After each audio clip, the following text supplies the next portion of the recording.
د کال 2014 د 8 اگست په سیول هسپتال کوټي په خونړي برید کې ځواني مرګ وکیل ایمل خان هم شهید شو چې مورکۍ یې وایي چې اوس هم په زړه کې دی خو د کمی پوره کولو دپاره یې بل زوی اصل خان هم وکیل کو چې ایمل خان نه صحیح اصل خان ایډوکیټ په د خپل ځپلي قوم خدمت وکړي. اووه کاله پوره کېږي زه دی نه وایم چې اووه ورځې سوي دي د ده ځای خو د ده کمي خو زما 4 هلکان نور دي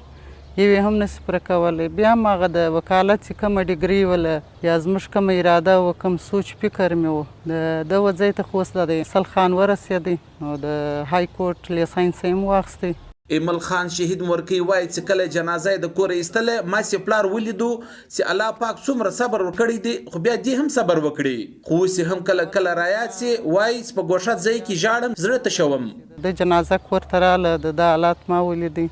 په هغه ساعت کې زه یو وار بېهوشه شولم بیرته چې په هوښ کې رالم د ده جنازه یې د کوره پورته کړې ول د ده جنازه یې 2 3 قدمه مخکې روانه وه پلار یې ودې سایډ ته د جواله سره ټلیفون یې قصاب له ور وکړي اشپز له یې ور وکړي د دیګونه به راواخلي د ادونې غوښې به راواخلي د سامانونه به راواخلي د غرمې بندوبست یې کاوه. نو چې په هغه ورځ ما د ده صورتحال ولیدی د هغه بعد بیا زما بغاره ده نه ده اورېدلې ما خپل ځان په ده نه دی لیدلی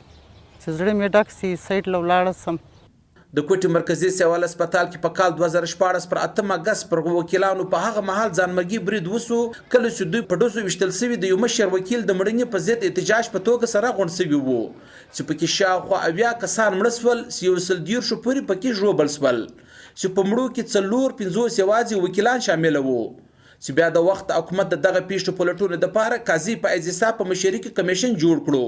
چې هغه خپل رپورټ حکومت ته وسپاري. په دغه پیښه کې وژل شوي وکیلانو خپلوان اوس هم وایي چې دغه د کمیشن په رپورټ باندې عمل درآمد نه دی سوی. په دغه پیښه کې شهید سوي د ایمل خان شهید پلار تاج وطن دوست وایي چې جسټس قاضي په اجزا چې اوس د سترې عدلیې چیف جسټس جوړیږي دوی ورته خوشبینه دي چې سوګند اخیستو پس په قاضي په اجزا هم پر دغه خپل رپورټ باندې د عمل درآمد کولو امر ورکړي. اوس کوم قاضي په اجزا کمیشن خپل مرحله ته رسېدلی سپریم کورټ کې اوس به دی عمل په موږ ته پراپه کوي که دی واقعي پر خپل خبره ولاړ دي لکه دي چې ما کمیشن ته ورساوي ما خپل مکمله رپورټ د قاتلانو د ملوث خلکو د ګردو نشاندهي مې کړې ده. نو زه دا امید لرم چې دی چیف جسټس موږ د هغه سره ملاقات کوو پر دې باید عمل درآمد وکړي او انشاءالله زما امید چې کوي به.